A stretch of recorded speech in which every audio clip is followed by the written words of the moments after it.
Assalamualaikum warahmatullahi wabarakatuh.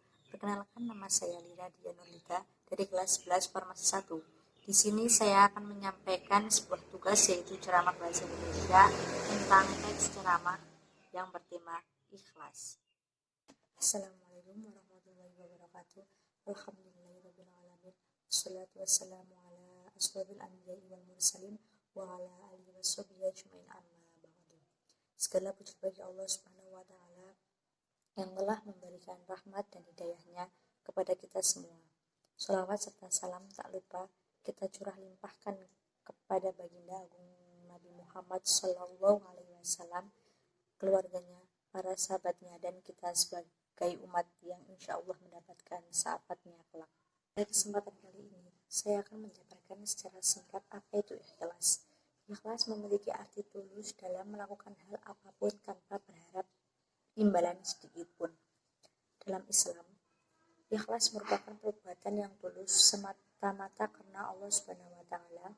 Tak ada seorang pun yang dapat tahu ikhlasnya seseorang, hanya Allah Subhanahu wa taala yang bisa mengetahui apa yang ada dalam hati dan pikiran. Berhati-hatilah dalam perbuatan, hindari ria dalam diri cuma karena ingin dipuji. Selalu ikhlas setiap saat merupakan suatu hal yang tak mudah. Tapi jika jiwa kita didasari oleh iman dan Islam, maka setiap perbuatan pasti akan terdorong untuk ikhlas karena Allah Subhanahu wa taala. Tulus untuk menerima setiap qada dan qadar Allah merupakan hal yang tak ternilai harganya. Pentingnya ikhlas. Ikhlas adalah perkara penting bagi setiap muslim. Mengapa? Karena dengan ikhlas sajalah ibadah yang kita lakukan akan bernilai pahala dan kebalikannya. Jika tidak, maka malah akan mendatangkan dosa. Seperti kita ketahui bahwa ikhlas adalah beribadah dengan niat hanya mengharap pahala dari Allah saja, dan sebaliknya, jika kita beribadah dengan mengharap selain Allah, misal karena mengharap pujian manusia, maka ini dinamakan ria, dan ria termasuk ke dalam dosa. Otomatis ibadah yang kita lakukan tidak akan diterima oleh Allah, bahkan mendapat dosa ria. Lihat, hanya dengan salah niat, perbuatan ibadah yang seharusnya mendatangkan pahala malah mendatangkan dosa. Seseorang ulama yang bernama Ibnul Mubarak berkata, betapa banyak perbuatan kecil bernilai besar karena bagusnya nilai, dan betapa banyak ibadah yang besar menjadi rusak karena rusaknya niat. Artinya apa? Perkataan Imam Ahmad tersebut mengindikasikan bahwa ikhlas adalah perkara yang sulit yang harus mendapatkan prioritas dari kita dalam setiap amalan. Cara menggapai keikhlasan, perkara sulit bukan berarti tidak bisa kita lakukan. Lalu, bagaimana kiat untuk mendatangkan keikhlasan kepada hati kita? Berikut tips agar kita bisa ikhlas. Yang pertama, berdoa kepada Allah. Berdoa adalah senjata orang muslim. Maka gunakan senjata ini dengan maksimal.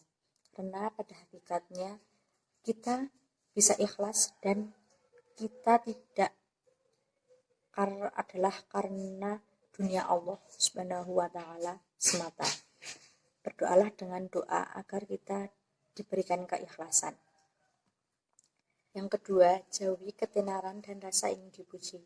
Inilah penyakit manusia, dan keinginan dipuji adalah suatu hal yang melekat pada setiap insan. Tapi ada rambu-rambu yang harus dipatuhi agar perasaan ini tidak menghantarkan kita ke dalam dosa.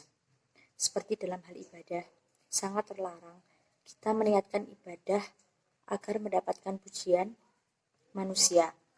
Maka sekuat tenaga kehilangan perasaan tersebut ketika beribadah. Yang ketiga, sembunyikan amalan. Ini cara jitu agar bisa ikhlas, karena dengan menyembunyikan amalan, maka tertutup celah kita untuk mengharapkan pujian orang. Dan inilah yang dilakukan oleh para ulama terdahulu. Sekuat tenaga, kita sembunyikan amalan sunnah kita. Ingat, hanya amalan sunnah saja. Berbeda jika amalan itu adalah amalan wajib yang disyariatkan untuk dilakukan di tempat umum, seperti sholat wajib di masjid, sholat Jumat, sholat Idul Fitri dan Idul Adha. Kisah menyembunyikan amal. Kita simak bagaimana kisah Ali bin Husain yang merupakan cucu dari sahabat Ali radhiyallahu dalam menyembunyikan amalan sedekah yang dilakukannya. Setiap malam, beliau menaruh sekarung gandum di depan rumah orang tidak mampu dengan niat sedekah ikhlas karena Allah. Kejadian ini tidak diketahui oleh semua penduduk setempat dan berlangsung untuk beberapa lama sampai akhirnya beliau wafat. Setelah beliau wafat, maka tidak ada lagi kiriman gandum di depan orang miskin.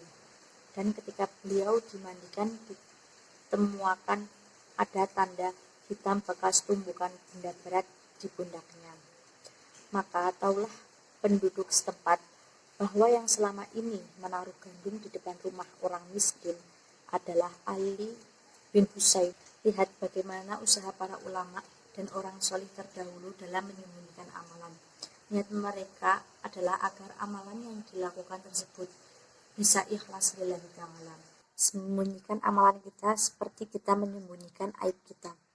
Sekian ilmu yang bisa saya sampaikan. Semoga apa yang saya sampaikan bisa diaplikasikan dalam kehidupan.